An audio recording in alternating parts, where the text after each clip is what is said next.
নমস্কার বন্ধুরা।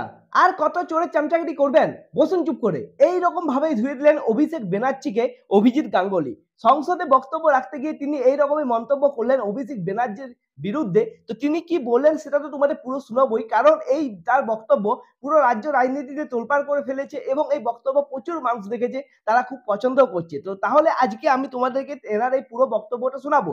তারপর তোমাদেরকে দেখাবো মমতা ব্যানার্জি কিভাবে মহিলাদের উস্কানি দিচ্ছেন নির্বাচন কমিশনের বিরুদ্ধে। এর আগে আমরা দেখেছি বিএলওরা মানে তৃণমূলপন্থী যেসব বিএলওরা আছে তারা নির্বাচন কমিশনের সামনে ধর্ণা দিয়ে বসেছেন, তারা নানা রকম বক্তব্য তাদের রাখছেন। কিন্তু এদিকে তাদের রাজ্য সরকার যে 21,000 বদলে 6,000 টাকা করে দিচ্ছে মাত্র, সেটা নিয়ে তারা কিন্তু কোনো মন্তব্য করছেন না সেই বিএলওরা। ঠিক আছে, সেই রকমই আমরা দেখতে পাচ্ছি তৃণমূলের কিছু যে মহিলা গোষ্ঠী আছে তারা গিয়ে নির্বাচনের পেশার যে নির্বাচনের রোল কমিশনার নিয়োগ করেছে নির্বাচন কমিশন থেকে, যে পেশার রোল কমিশনারকে নিয়োগ করেছেন নির্বাচনের রোল কমিশনারকে, তো তাকে ঘিরে বিক্ষোভ দেখাচ্ছেন এবং তাদের বক্তব্য কি জানেন? তারা বলছেন যে তাদেরকে কেন 100 দিনের কাজের টাকা দেওয়া হচ্ছে না সেটা তাদের কাছে জানতে চাইছেন, কিন্তু এরা এসছেন এসআইআর কাজের জন্য। এদের কাছে ওই কথা বলে এনারা ওদিকে আটকাচ্ছেন, বিক্ষোভ দিচ্ছে, কিন্তু তার পুরো পেছনের যে উৎসটা সেটা যদি তোমরা ভালো করে দেখো তাহলে বুঝতে পারবে সেটা হচ্ছে মমতা ব্যানার্জি। কারণ তিনি একটি সভা থেকে বক্তব্য রাখতে গিয়ে এই মহিলাদের এগিয়ে যেতে বলেছিলেন এবং ছেলেদেরকে পিছনে রাখতে বলেছিলেন। সেই বক্তব্য আমি তোমাদেরকে দেখাবো, কিন্তু সবার আগে তোমাদেরকে আমি দেখাতে চাই অভিষেক ব্যানার্জিকে কিভাবে আক্রমণ করলেন অভিজিৎ গাঙ্গুলি এই সংসদের মধ্যে দাঁড়িয়ে। তো চলো সেটা দেখা যাক। আর কত চোরের চামচাগিরি করবেন? চুপ করে বসুন। সেই ভদ্রলোকের নাম অভিষেক বন্দ্যোপাধ্যায়। সেটা হচ্ছে গতকাল সুপ্রিম কোর্টে ইলেকশন কমিশনের আইনজীবীকে বলতে বাধ্য করেছেন আপনারা যে আমরা কেন্দ্রীয় বাহিনীর সাহায্য নিতে পারি এখনো যে কাজ বাকি আছে সেটার জন্য। পশ্চিমবঙ্গে একজন নেত্রী আছেন, পশ্চিমবঙ্গের মুখ্যমন্ত্রী, তিনি বলেছিলেন এসআইআর করতে দেবো না। দেখছি এসআইআর তো তিনি করতে দিলেন না।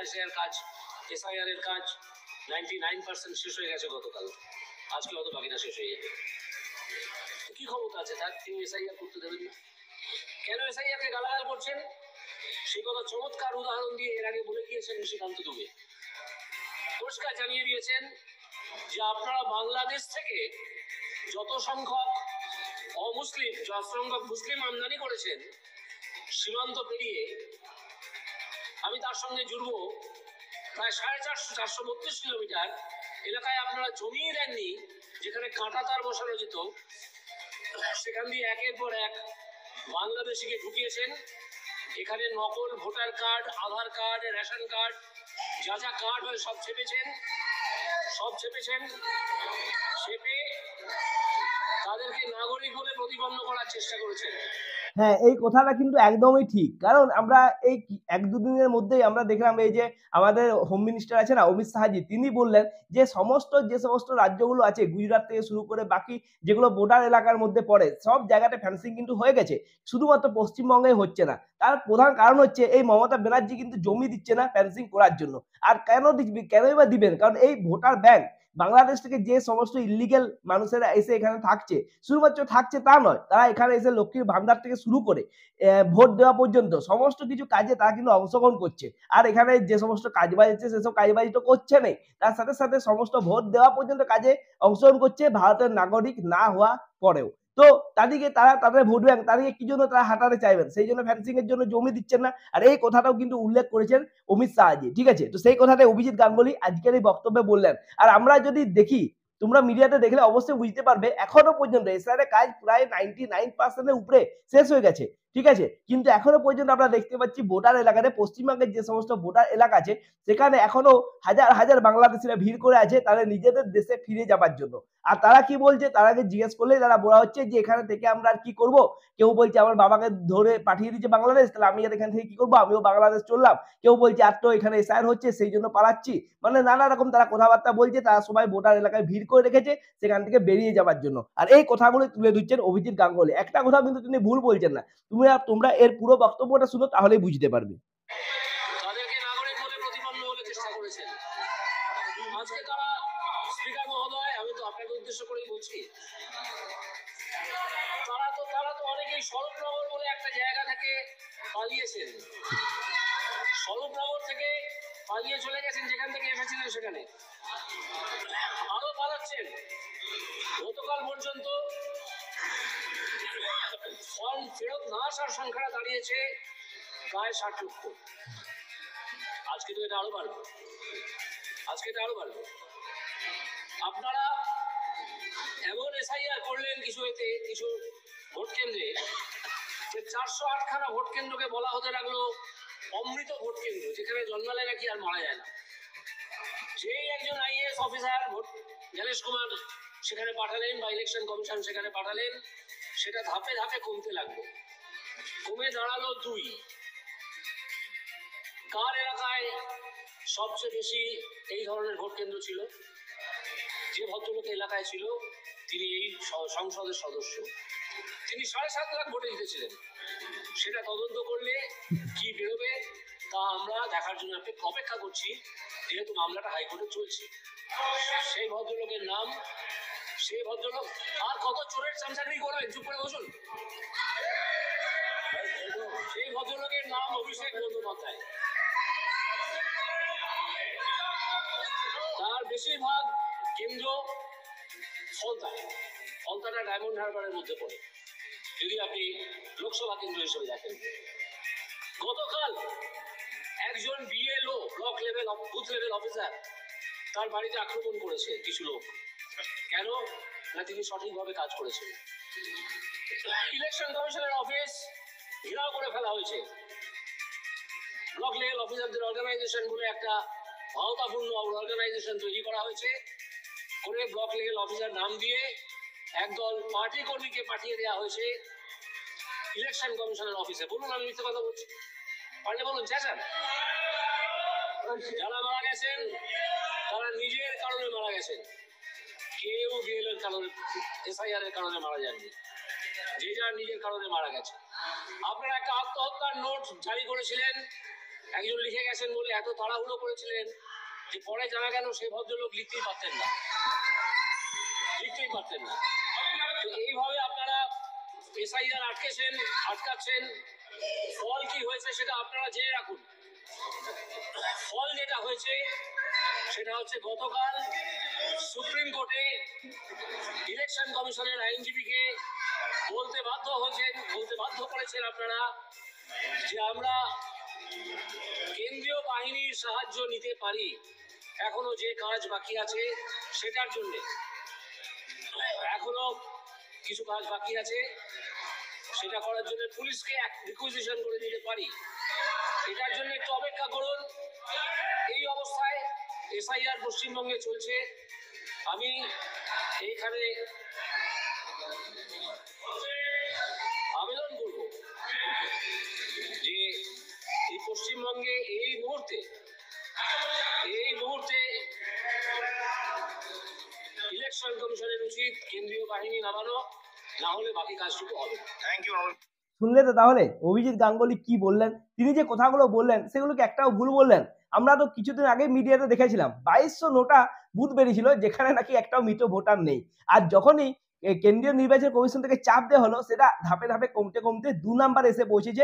কতদিন পর দেখবে সেটা 0 হয়ে যেতে পারে। তাহলে বুঝতেই পারছো কি রকমের গাফলা এখানে হচ্ছে এসআইআর নিয়ে। আর তার সাথে সাথে সেই সমস্ত বিষয়গুলো ইনি তুলে ধরলেন। যেমনটা তিনি অভিষেক ব্যানার্জিকে আক্রমণ করলেন, তিনি বললেন যে তিনি তো 7 লাখের উপরে ভোটে জিতেছিলেন, তার একটা এলাকা আছে, মানে তার তো ডায়মন্ড হারবার এলাকা, সেখানকার ফালতা বলে একটা জায়গা আছে, সেখানে নাকি প্রচুর বাংলাদেশিরা এরকম আছে যারা কিন্তু এখন পালানোর জন্য ভিড় জমিয়েছে। এটা সত্যি, এটা আমরা মিডিয়ার মধ্যে দেখতে পাচ্ছি, নানা রকম মিডিয়ার চ্যানেলের মধ্যে আমরা সেটা দেখতে পাচ্ছি যে হ্যাঁ এরকমের ভিড় জমিয়েছে তারা নিজেদের দেশে ফিরে যাবার জন্য।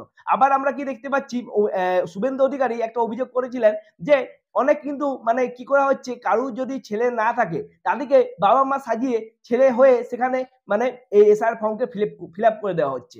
আর এখনো আমরা দেখতে পাচ্ছি পশ্চিমবঙ্গের মধ্যেই কিছু জায়গা আছে যেখানে কিন্তু এখনো সমস্ত এসআইআর ফর্ম ফিরে আসেনি, মানে তারা ফর্ম নিয়েছে ফিল আপ করে কিন্তু সেটা জমা দেয়নি। সেটা থেকে বুঝতে পারা যাচ্ছে এখানে কত ডুপ্লিকেট ভোটার আছে, সেটা এখানে বুঝতে পারা যাচ্ছে। কিছুদিন পর তো খসড়া তালিকা বেরোবে, তখন সব জানতে পারা যাবে যে কত ডুপ্লিকেট ভোটার আছে, কত মৃত ভোটার আছে, সব জানতে পারা যাবে। এখনো পর্যন্ত যেটা জানতে পারা যাচ্ছে তার থেকে বোঝা যাচ্ছে 59 লাখের মতো নাম বাদ যেতে পারে। কিন্তু শুভেন্দু অধিকারী বলেই দিয়েছেন যে এই নামটা আরো বাড়বে, এই নামটা বেড়ে 1 কোটিরও বেশি যেতে পারে। ঠিক আছে, আর তার সাথে সাথে আরেকটা তোমাদের বিষয় এবার আমি অবশ্যই দেখাতে চাই, এই যে মমতা ব্যানার্জি, তিনি এবারে উস্কানি দিচ্ছেন মহিলাদের, তাদের বলছেন সামনে এগিয়ে যেতে, বিরোধ করতে। এই যে কারুর নাম তিনি বাদ হতে দেবেন না, এই কথাটা বলেছিলেন না, সেই কথাটা রাখার জন্য তিনি এখন মহিলাদের এগোতে বলছেন যারা ছেলেরা আছে তারা পিছনে থাকবে আর মহিলারা সামনে এগিয়ে যাবে এবং এদিকে আটকাবে। তো কি বলেছেন তিনি সেটা একবার চলো আমরা দেখে নিই।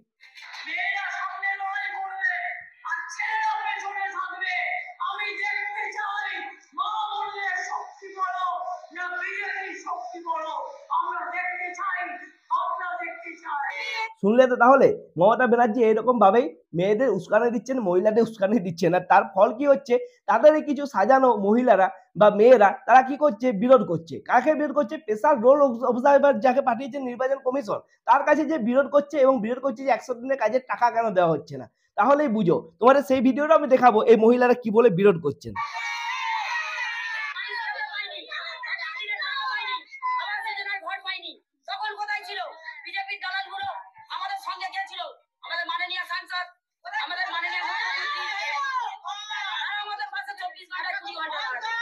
শুনলে তো তাহলে এরা কি বলে বিরোধ করছে। আর এদিকেও ধুয়ে দিয়েছেন আমাদের শুভেন্দু অধিকারী, তিনি কি বলেছেন সেটা চলো শোনা যাক। উস্কানিতে ফলতাতে অবজারভার মুরুগন সাহেবের উপরে আক্রমণ করেছে। ওরা কেউ স্থানীয় মহিলা নন, সব তৃণমূলের এক একজন পান্ডা তৃণমূল নেতা জাহাঙ্গীর তাদের ব্যবস্থা করে পাঠিয়েছে মুরুগন সাহেবের উপরে হামলা করার জন্য। তাহলে তোমরা পুরো ভিডিওটা দেখলে, ঠিক আছে।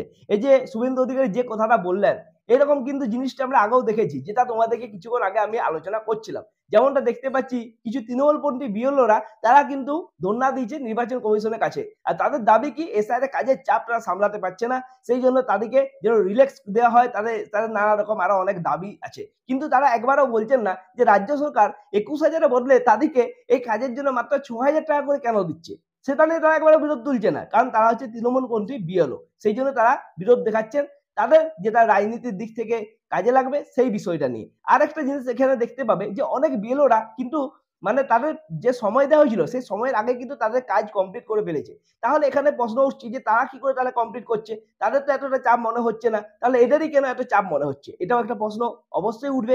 আর শুধুমাত্র পশ্চিমবঙ্গ নয়, আরো অনেক রাজ্যেও কিন্তু এসআইআর হচ্ছে, সেখানে এইরকম বিরোধ দেখতে পাওয়া যাচ্ছে না যেটা পশ্চিমবঙ্গে দেখতে পাওয়া যাচ্ছে।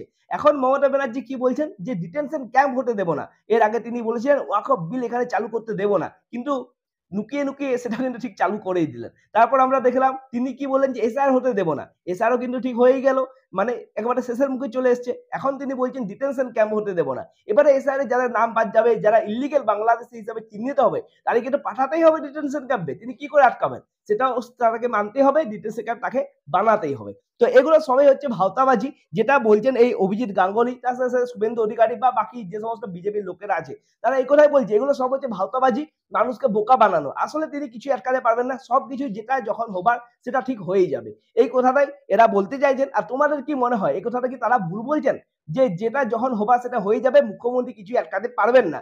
যেটা তোমাদের মনে হয় অবশ্যই কমেন্ট করে জানাও। পুরো বক্তব্যটা আমি তোমাদের দেখালাম, পুরো ভিডিওটা আমি তোমাদের দেখালাম, অভিজিৎ গাঙ্গুলির পুরো মন্তব্যটা আমি তোমাদের শোনালাম। তাহলে কেমন লাগলো এই মন্তব্যটা অবশ্যই সেটাও কমেন্ট করে জানাও। ভিডিও যদি ভালো লাগে ভিডিওটা লাইক করো, শেয়ার করো, চ্যানেলটিকে সাবস্ক্রাইব করো। ছোট্ট চ্যানেল, একটুকু সাপোর্ট করো, চ্যানেলটা একটু সাবস্ক্রাইব করো প্লিজ, এইটুকু শুধু রিকোয়েস্ট করবো। দেখা হবে নেক্সট ভিডিওতে, ততক্ষণের জন্য নমস্কার।